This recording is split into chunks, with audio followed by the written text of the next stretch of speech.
I'm the Barefoot Backpacker, Nell Scree. Today I'm going to show you how I make a really good hot chocolate, suitable for evenings like this.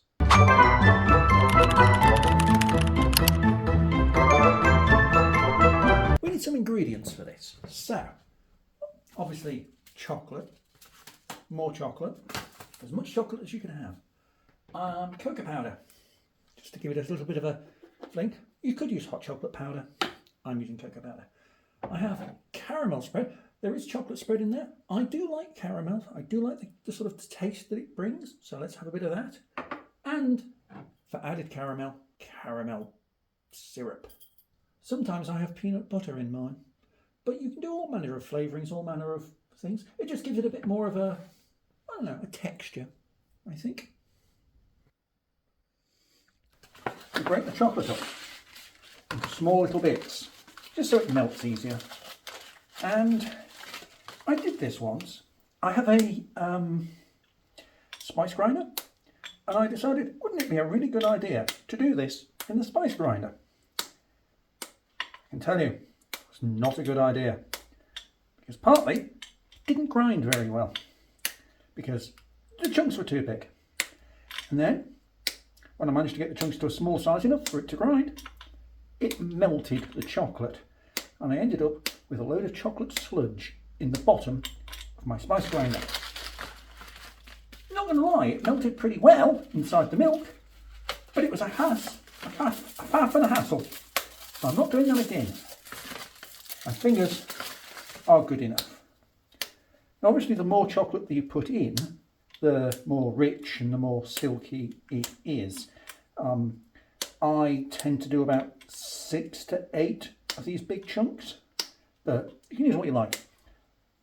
I tend to go for the sort of 70% cocoa mark type chocolate, and of course you can get it in many different flavours, but I find that the more cocoa percentage it is, you can definitely taste how bitter it is in the end, so just be aware of that. And I think that will probably do. When it comes to hot chocolate, I am a purist, and I make it with milk, not with water. How much milk? I mean, that's the size of my mug, so I don't want to use too much of it, but I don't know how big that mug is. So I tend to go for, let's get this right, about 300 ml, 250, 300 ml. I can add more later as I need to, but that should give me a good basic start.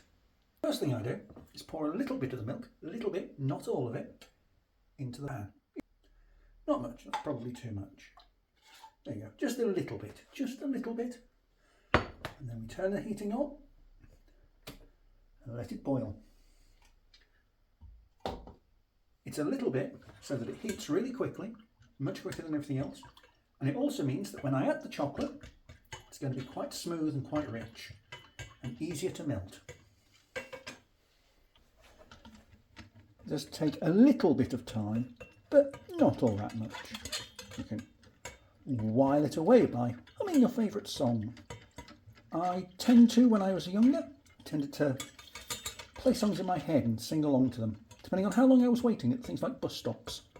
So for short distances, short times, say, waiting for something to boil, I might knock up a couple of minutes of Crash by the Primitives.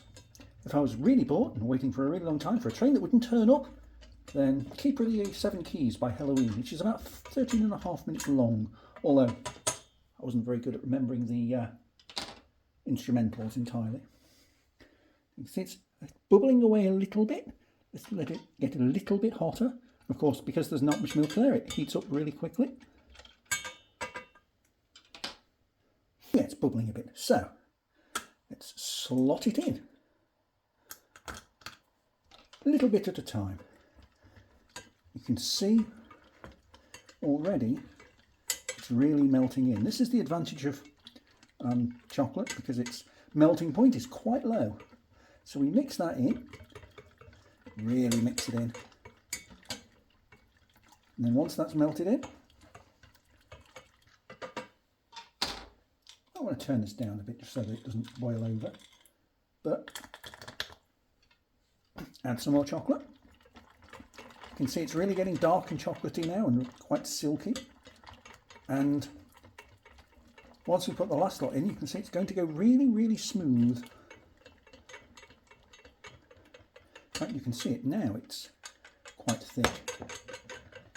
Now what I tend to do is I tend to add all of the chocolate before the rest of the milk. That way, shove it in. That way, I know that what I've got is a really chocolatey base. And I've got more chocolate in the cupboard if I need it, but I never do. And I can adjust how thick or thin I want it by how much milk I add. You can see it's getting really, really thick here. Now, obviously this would be incredibly difficult to drink. So now, let's add a bit more, a little bit at a time. So, this is why I'm using the measuring jug. Let's add a little bit. See, it's got a bit milkier and a bit softer.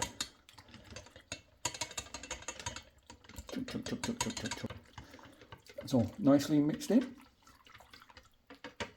So now, let's add some stuff. Firstly, the cocoa powder. 1 heaped teaspoon. Do you think that's a heaped enough teaspoon? It's going in. And then mix that. Blend it well, because the one thing you don't want is little clobs of cocoa powder.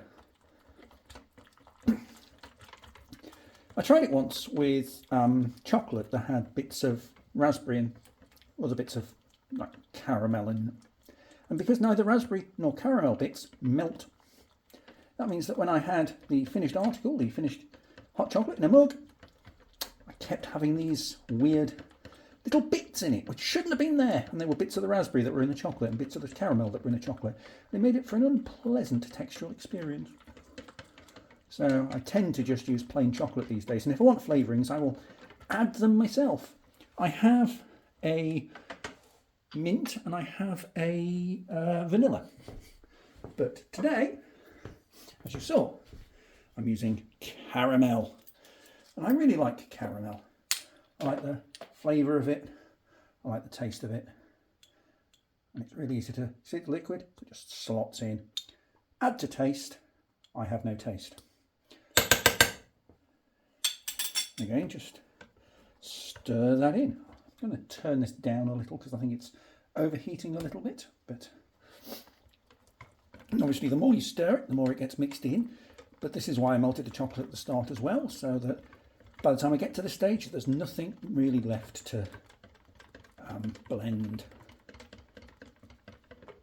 You can add any flavourings you like.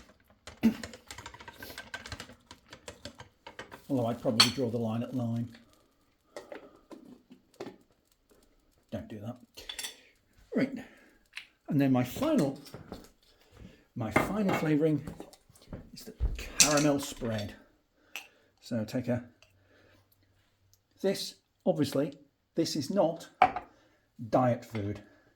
This is wholesome, wintry, luxury, I need some self-care food. Now that's sort of a spreadable thing, so that should melt in quite quickly and quite well. You can see it's getting a nice little thick texture to it. And hopefully, I'm going to keep this on the heat for another couple of minutes and then it should be ready. But hopefully it should all fit into my mug. You know it won't. You know I will have completely misphysicsed this.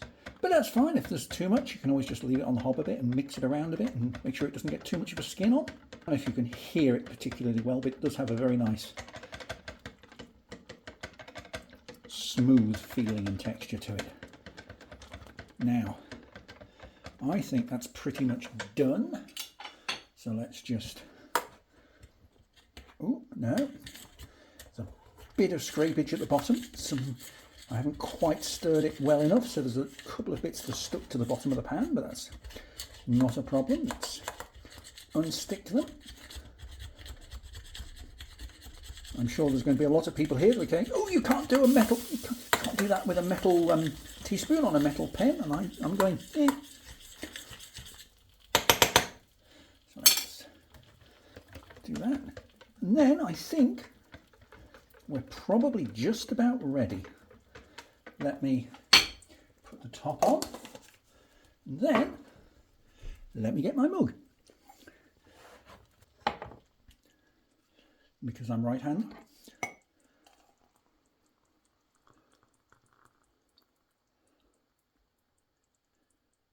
Look at that. Almost perfect mug full.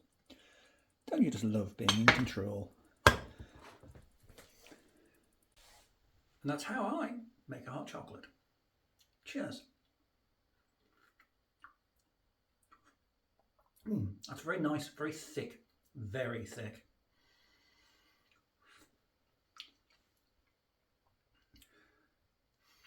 Just what you need. Would I add anything? No. You can add things like chili, you can add, as I say, mint, herbs, Baileys, anything really. I like it as it is.